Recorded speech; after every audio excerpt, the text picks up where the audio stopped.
The Sunday school lesson for February the 2nd, 2025 is Healing a Man Born Blind. John chapter 9, verses 1 through 17. Welcome, viewers and subscribers, to my channel, Read With Me.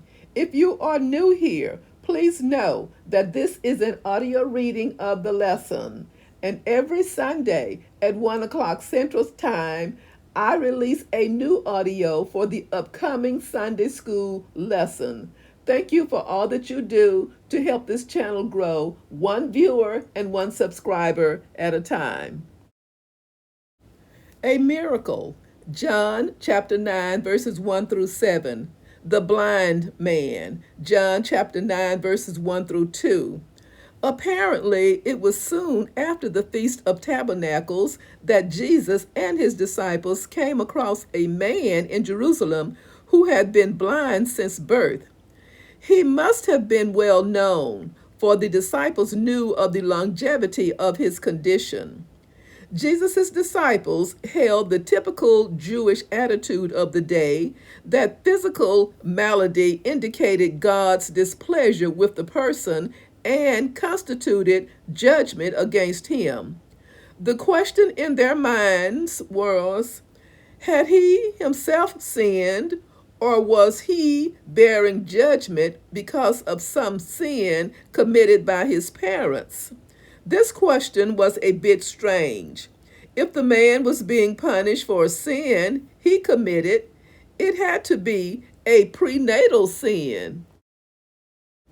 The reason he was blind, John chapter 9, verses 3 through 5. Jesus responded with a twofold answer. First, this man's blindness was not the result of anyone's sin. It is good to take note of this because there are those who quickly accuse anyone who is suffering from illness or adversity of being under God's judgment. The second part of Jesus' answer was that this man's blindness had occurred so that God could do a revelatory work in him. It was through Jesus that this revelatory work would be done. He was present on earth to do the works of his Father, and he referred to his time here on earth as day, verse 4, which ties in with his being the light of the world. The time was coming, however, when he would no longer be able to do what he was doing. He referred to that time as night, perhaps meaning the Passion Week and his crucifixion. The light he was providing as light of the world, verse 5, was going to be extinguished. That would not end the light, however. Jesus did not explain here that his work would continue through the ministry of the Holy Spirit. He referred only to the light he was giving by being personally present. The means of his healing, John chapter 9, verses 6 through 7. We know that Jesus did not need physical aids for performing miracles. What he did with this man was somewhat unusual, although on two previous occasions he had done something similar.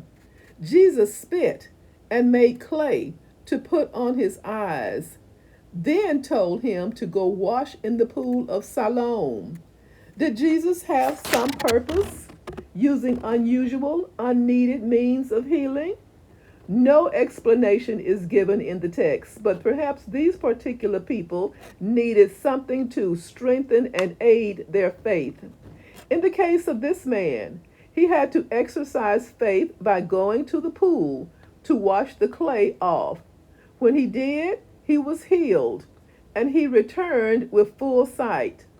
Verse 7 makes a point of noting that the name Siloam means sent. Jesus had just mentioned that he had been sent by God, verse 4, and now he was sending this man to exercise faith in getting healed. It was the sent one, that is, the Messiah come from God, who was sending him. A wave of skepticism. John chapter 9, verses 8 through 13. Identifying himself. John chapter 9, verses 8 through 9. There was an immediate stirring of interest among the neighbors when this man returned home able to see. He was an adult who had been born blind, and his ability to see now was beyond their belief. An immediate discussion followed. The question began to circulate as to whether this was actually the same man. They had seen him sitting by the roadside begging because of his inability to see.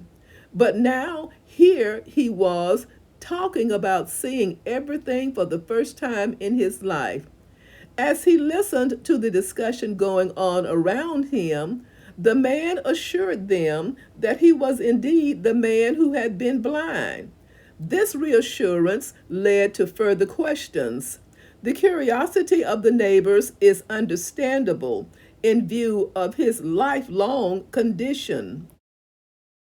Explaining his healing, John chapter 9, verses 10 through 11. Since this man was in fact the one that had always known to be blind, the neighbor's next question was an obvious one. How were thine eyes opened? Verse 10. There had to be an explanation of some kind, and they wanted to hear it. If he had indeed moved from being blind to being able to see, by what means had this happened? The man simply related that what had happened, even though he himself did not yet fully understand it all. He told them a man named Jesus had made clay, anointed his eyes with it, and told him to wash in the pool of Siloam.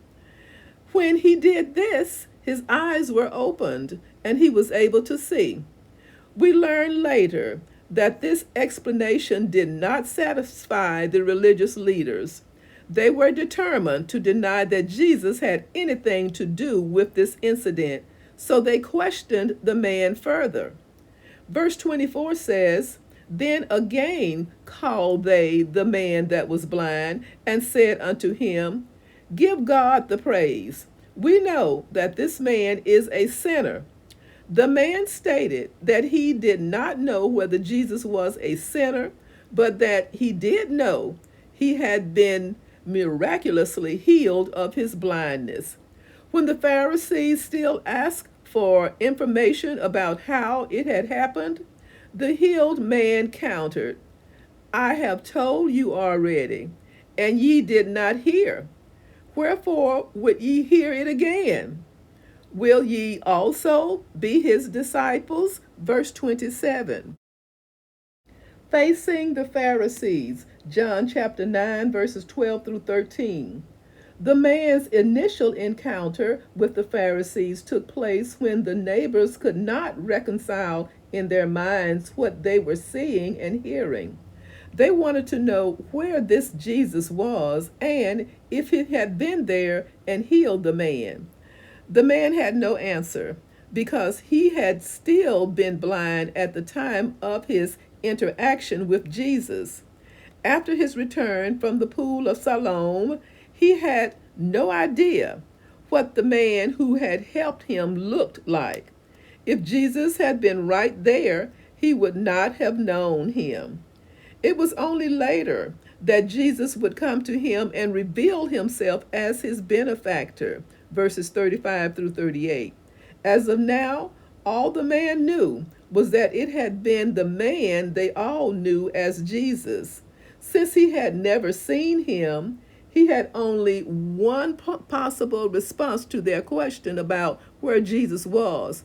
I know not, verse 12. Instead of accepting the situation and rejoicing over what had happened, the neighbors took him to the Pharisees. Apparently, they felt that something this unusual needed the insight of their respected religious leaders. By this time, there had probably been a lot of speculation about who Jesus was.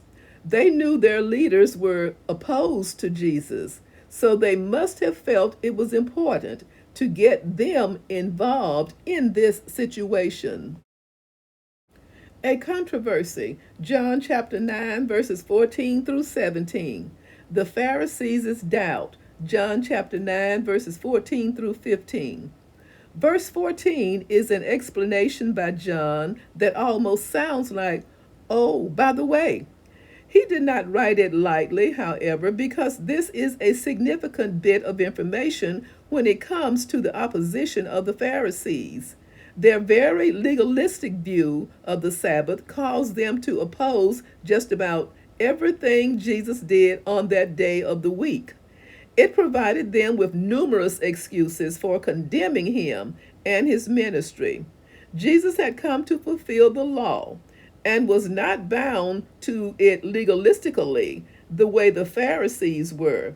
In fact, he had informed them that he was the Lord of the Sabbath.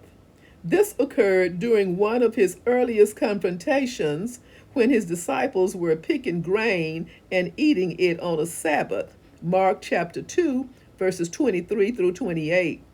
It was not an issue for him to give this man sight on the Sabbath, but it immediately became an issue for the Pharisees. The Pharisees immediately wanted to hear for themselves the healed man's explanation about receiving his sight. John chapter 9, verse 15. This is the second of 4 inquiries in this chapter regarding the man's healing. When his answer did not satisfy the Pharisees, they asked his parents about it, verses 18 through 23. Later, as we already noted, they asked him one more time, verses 24 through 26. His first response to the Pharisees was an abbreviated version of what he had said earlier to the neighbors. The Pharisees' conclusion, John chapter 9, verses 16 through 17. The Pharisees decided Jesus was not from God. The healed man still had only limited understanding of who Jesus was. He knew a man they called Jesus had healed him, but who Jesus was specifically, he did not know. When the Pharisees asked him about Jesus, he simply concluded that Jesus must be a prophet. Since he was open to the truth, though, he was later introduced to Jesus and became a believer in him. Thank you so very much for listening. Join me soon for the next audio reading of the Sunday School lesson. Stay safe and may God bless.